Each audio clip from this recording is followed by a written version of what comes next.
This is the current federal tax developments for the week of April the 3rd, 2017. Current federal tax developments are brought to you by Nichols Patrick CPA, a division of the Loscalzo Institute, and your state society of CPAs. This week, we're going to discover issues that arise as FASB and the IRC start looking at dealing with accounting.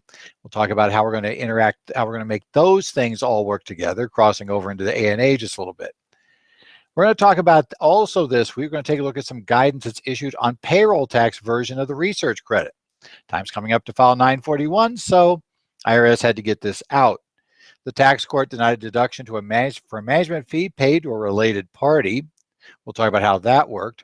And we'll take a look at the 27 vehicle depreciation limits and lease inclusion tables that came out this week from the IRS. Well, as I said, to give you a little repetition from last week, because at this time of year it's easy to forget things. But those of you, I want to remind you, those of you in Oregon, we've got some May CPE coming up, and yes, believe it or not, it's only a month and a half away when we're going to be doing that sort of thing. So CPE is going to get started here shortly now that we're getting toward the end of tax season, right? It's April, if you haven't noticed.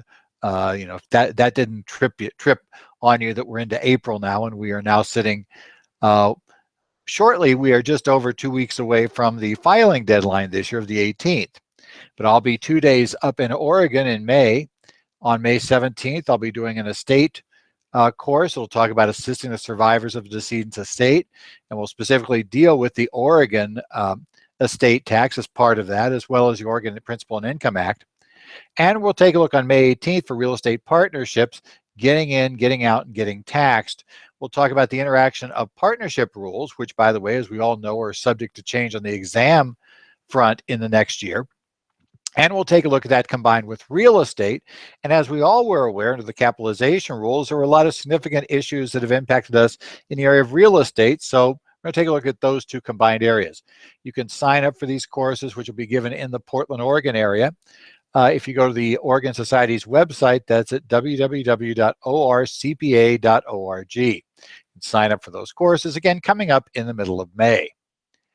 Well, let's take a look at our developments this week. We're going to start off with an IRS notice. This is Notice 2017-23. And this is where the IRS has issued interim guidance on the payroll tax research credit option. You may remember, as part of the Protecting America for Tax Hikes Act of 2015, Congress decided to allow businesses that qualify, certain small businesses qualifying for the research credit, to, instead of taking that credit against income taxes, which if they're a small startup, they might not have any, and rather allow them to use that credit to offset the employer FICA that's being paid on payroll tax reports. And obviously, if they have employees, they're going to have employer FICA. So the idea is that this gets some money to them in the early phases of operation when the organization very, very well not have net income and therefore not be able to make much use of a net income tax credit. This all starts, so this is the first you're going to be doing it, because we're going to have to elect to apply that research credit we qualified for on our 16 returns and decide to use that against our payroll taxes. And obviously, the first quarter 941s are coming up here shortly. So we now have guidance on how to deal with this. Now remember, a qualifying small business that can make this election has to meet a few criteria. First thing is it has to have gross receipts for the taxable year of less than $5 million. That's determined under the rules of Section 448. And then the entity cannot have had gross receipts for any taxable year preceding the five taxable year period ending with such taxable year. So effectively, once you start having gross receipts, you can't take this credit after the 5th year of gross receipts. The credit is capped at $250,000 for any payroll tax election. Now, this ruling goes into some rules. First thing is it gives you some clarifying examples, which you can find reproduced in our materials this week, that discuss how you deal with the 5 million limit where you may have related entities. Because again, we have related entities we do have to combine for this purpose, and you have to combine using, basically using controlled group style rules. They're going to talk here about how you determine if you have the gross receipts, if you meet the requirement for these particular rules to be a qualifying corporation or qualifying entity. We also have to make the election. And the ruling tells us that we make the election by completing Form 6765, which is credit for increasing research activities relating to the payroll tax credit election, and attach that to your timely filed return for the tax year to which the election applies. So you have to have a timely filed 2016 return. You have to attach the election to that return. And it has to be, as we said, the timely filed structure. So late returns, you're stuck with it on the income tax return. But if you timely filed, you can do this. Now, if a qualified small business timely files its return for beginning after 2015 but fails to make the election, you can make the election on an amended return filed on or before December 31st, 2017. So this gives you an out for those who might have filed their return, just now realize they have this option. They can go back and fix it as long as they do so by the end of this year. The notice tells you how to file that amended return, how you have to put notices on it. They'll say it's filed pursuant to Notice 2017-23, and attach a statement reflecting the election that's being made. Now, as we said, the credit is limited to your qualified research credit for the taxable year, $250,000, or a qualified small business other than a partnership or S corporation, the amount of the qualified small business credit carry forward in Section 39 carried from the taxable year before the application of Section 41A. Now, no election is available if you made an election for 5 or more preceding tax years. So even if you had no, let's say you've gone for 10 years with no gross receipts. Hopefully you had lots of capital to come in, but you had no gross receipts for 10 years. You're going to lose this election. You've only got 5 years of those 10 years you can make this election to use it to recover your payroll taxes. Section 4.06 of this notice will walk you through what's going to be crucial at this point. How in the world do you claim this on the actual payroll tax returns? And essentially, you're going to claim it on the 941 that you're filing now in accordance with the requirement section 4.06. This is interim guidance. The IRS at the very end asks for additional guidance that may be necessary as they move toward permanent guidance. Now, how quickly that permanent guidance comes is a little more open to question. Because what the IRS is doing now, the commissioner had said at the beginning of last week, Tax Notes reported, that the IRS is going to begin issuing and has begun, this is part of it, what the commissioner referred to as sub-regulatory guidance. That is guidance that does not rise to the level of regulation. The IRS is still not releasing proposed regulations or temporary or final regulations because they're still processing what the kill 2 regulations for every one new one issued, how that impacts the IRS if it does, and how they're going to deal with that. So we're still in a position of not seeing regulations come out yet. That anything at the regulatory level is still on hold, but we are seeing these sub-regulatory level guidance. And I have a feeling what's going to be happening is we're going to see a lot more of these notices that are going to effectively, instead of issuing a regulation to deal with the issue, they'll issue a bunch of notices or announcements. And we may see that go on at least till such time that we get clarity about how this 2-for-1 rule is going to be handled with regard to the IRS. Next up, we have a tax court case. So let's take a look here. This is the case of Home Team Transition Management versus Commissioner. This is TC Memo 2017-51. This case came down on March the 28th. And what this case dealt with in March, this case dealt with the issue of a taxpayer who had 2 related corporations. And for various reasons, we get taxpayers with this structure, where the taxpayer has set up 2 related entities. In this case, we had a holding company, Sacer Core Enterprises, and we had a subsidiary that actually had an operating business, Home Team Transition Management, which was the defendant in this case. Now, Sacer Core was a Missouri for-profit corporation that was incorporated by the shareholders, and they were held in equal percentages by 4 shareholders. The intention was to acquire in-home healthcare companies, but for the years in question, the only company they had actually been operating was this Home Team Transition Management, which they had previously owned and then had acquired from someone else previously. Now, the corporation claimed deductions in the 3 years in question for management fees of $120,000, $36,000, and $42,000.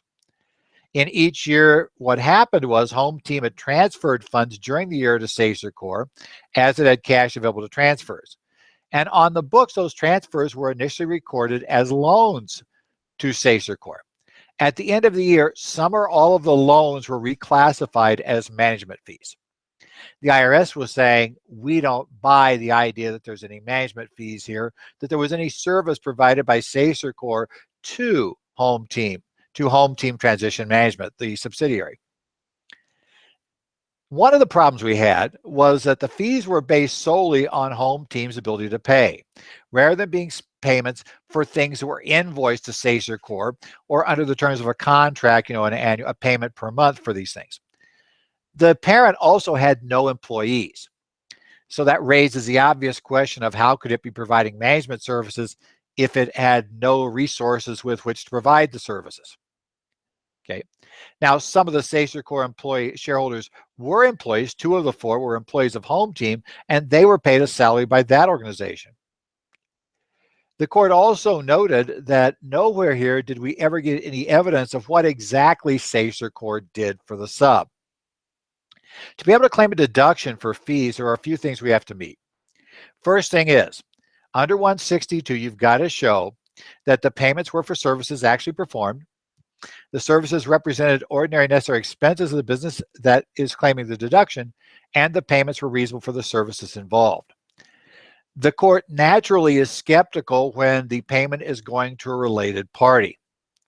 And the problem in this case was that the subsidiary, the parent, or I should say the sub, failed to show any of these justifications for what it paid the parent. Now, that doesn't mean you can't pay a related party. You may remember that we talked back in May of last year about the case of H.W. Johnson, Inc. versus Commissioner, TC Memo 2016-95. If you go back and take a look at that case, you'll discover there that a payment to a related company was found to be fully justified by the court. But in that case, there were solid business reasons why we had this other entity. If you don't remember that case, it was a case where mom and her 2 sons were owners of the corporation.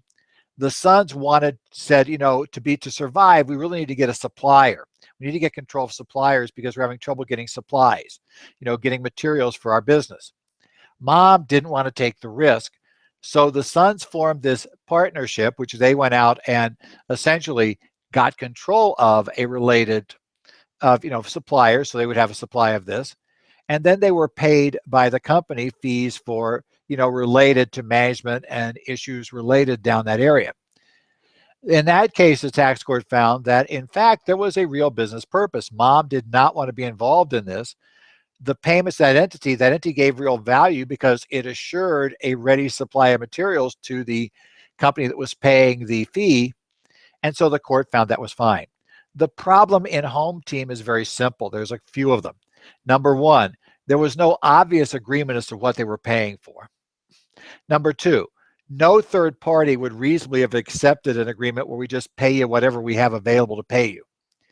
Well, if you take whatever is available to pay you, the free cash goes to you, that looks a lot more like what an owner gets than what a service provider gets. Also, there's that problem that they originally booked all of these as loans, and then after the fact decided to journal entry their way over to make these into some sort of deductible expense. That also doesn't go over well. Be careful here. If your clients are working have related entities and you are making transfers between the 2, you want to make sure you're not exposed to the problem we see here. And you want to review this case, review the case of Johnson versus Commissioner, H.W. Johnson, Inc. versus Commissioner. And you'll see the differences as to why for the Johnson case, it all works, and why for Home Team, it doesn't work at all.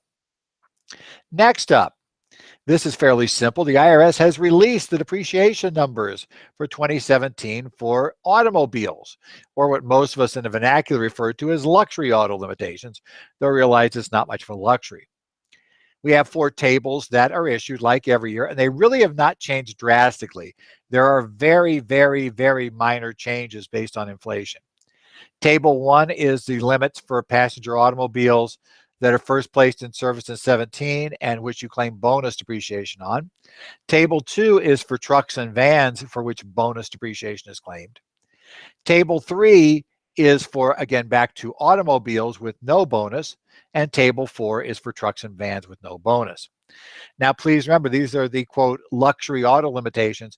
These are gotten around if you have the gross vehicle weight in excess of 6,000 pounds.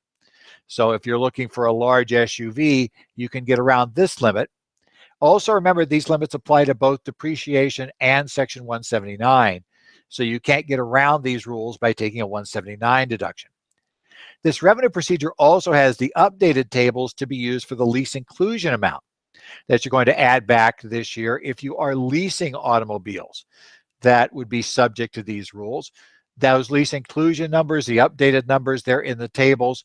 We do have the initial 4 tables are in our materials for this week. The full lease inclusion tables aren't there, but they're in the RevProc that we link to. So if you need to use those, just go pick those up there. Now, finally, we go to our lead issue for this week, and that is the IRS has issued a proposed revenue procedure dealing with FASB's new revenue recognition standard. Now, for those of you that may have been paying attention to GAAP issues, you've had your head buried down in taxes for the last 5 years and hadn't paid any attention to anything going on over on the GAAP side of the equation. You may not be aware that there is a major change that is coming down the pike from FASB, which is a new standard entitled Revenue from Contracts with Customers. That's a FASB Accounting Standards Update 2014-09.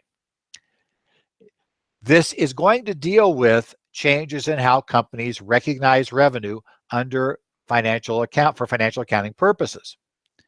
Now, those of us in tax realize there's a couple of things at play here. We're talking about, primarily in this case, FASB is going to change the timing of recognition. Now, timing of recognition of an item under tax is what we know of as an accounting method, which isn't really just means something FASB touches, but it means something that affects the timing, but not the amount of an item of income or deduction. So we'll eventually get the same revenue, but we may record it in different years. We're also aware that whenever we change an accounting method, we have to get the IRS's permission to make the change under 446. And that permission to change, if we're going to change our method, that method must be one that is allowed under Internal Revenue Code Section 451 that deals with when we recognize revenue for tax purposes. So the new FASB is likely going to change when income is booked for financial statement purposes. Now, that raises a whole bunch of issues because companies would probably like to book their revenue for taxes as closely as they can to their book, to what they're showing on the financials, just for simplicity.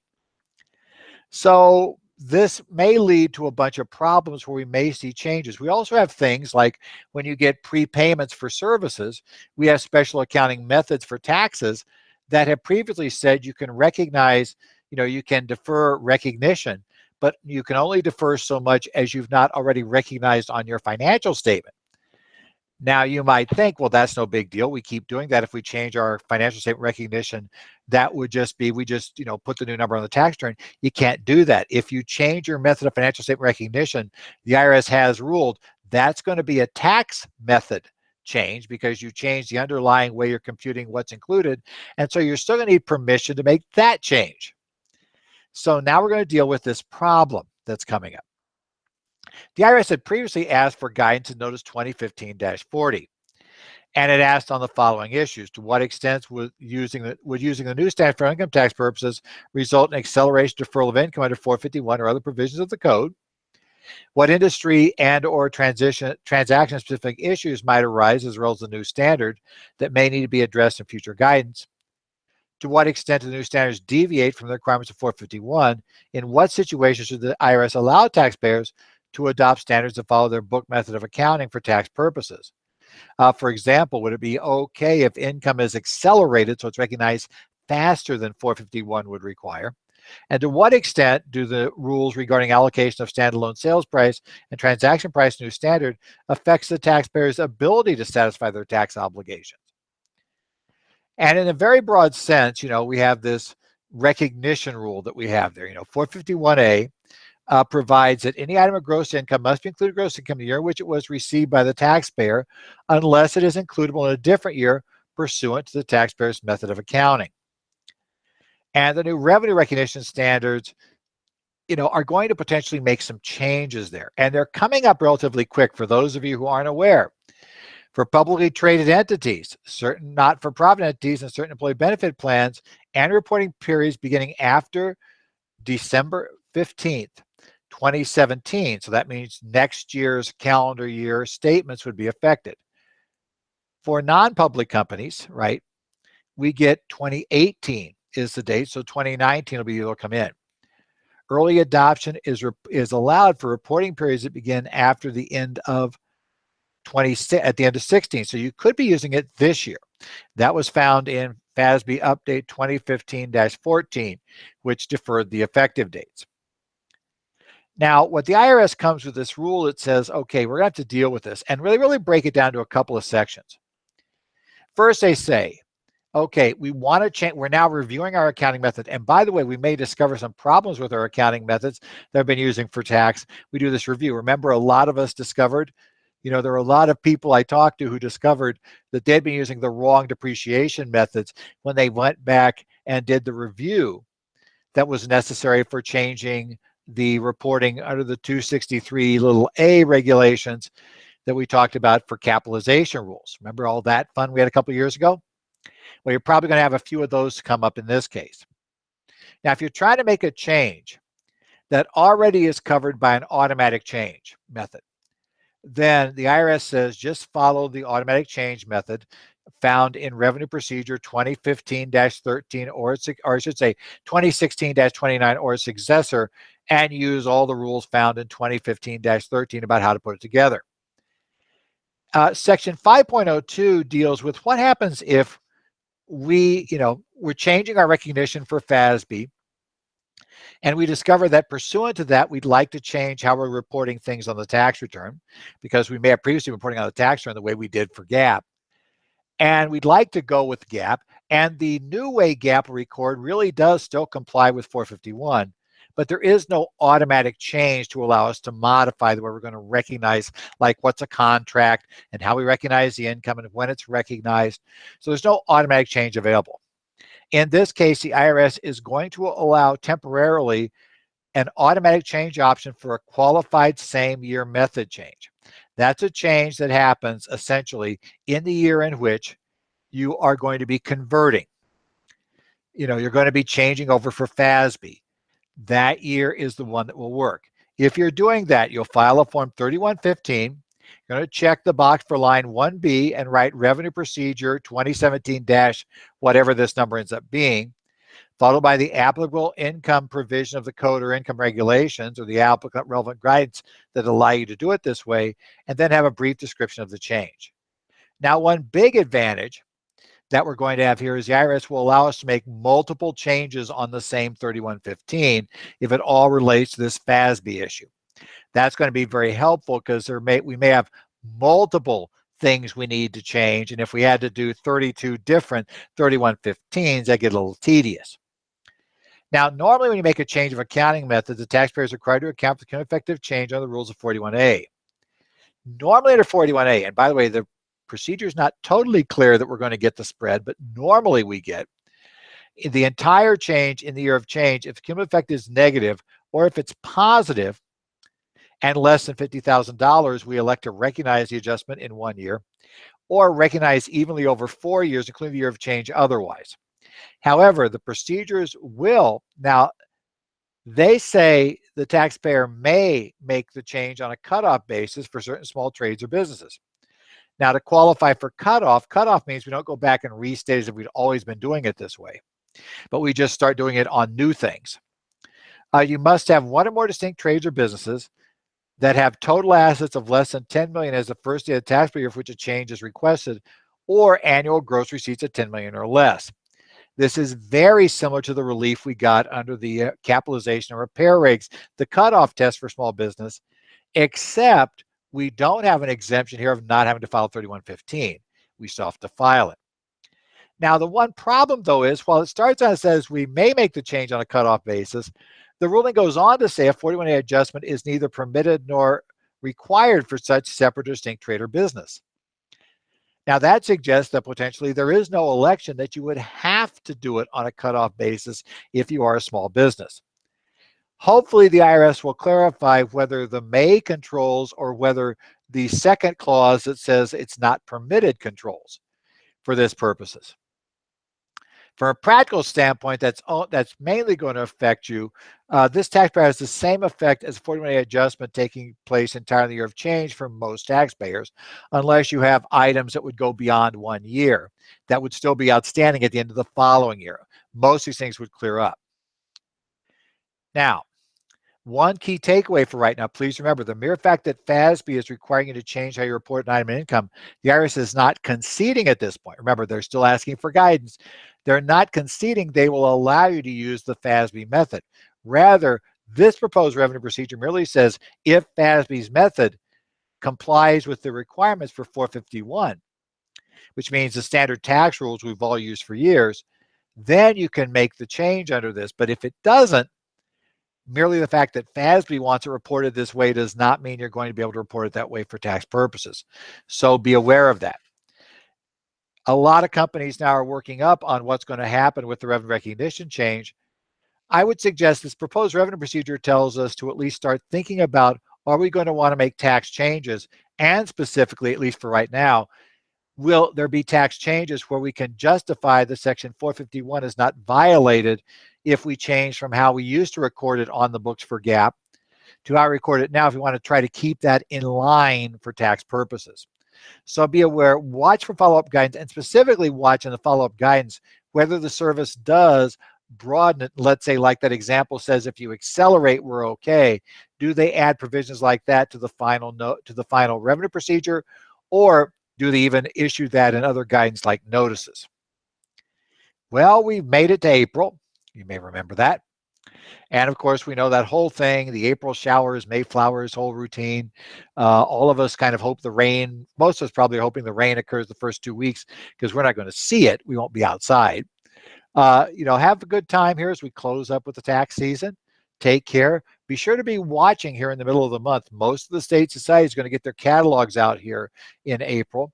And so it'll be time coming up now to start doing all that fun planning for your CPE year. So just a reminder, that's going to be coming up here shortly. So think about your state societies and think about the type of education and type of things you should be thinking about being trained on for this year. This has been the Current Federal Tax Developments for the week of April the 3rd, 2017. Current Federal Tax Developments, again, brought to you by Nichols Patrick CPE, Incorporated Division of the Loscalzo Institute, and your state society of CPAs. You can catch our current daily updates at currentfederaltaxdevelopments.com. If you have any questions or comments, you can email me, Ed Zollers at currentfederaltaxdevelopments.com. And you can follow me on Twitter, where we'll post normally we do new articles. It'll be online. It'll be at Ed Zollers is the Twitter handle to follow. And take care. Don't work too hard over the next couple of weeks. And we'll hopefully see you next time here on Current Federal Tax Developments.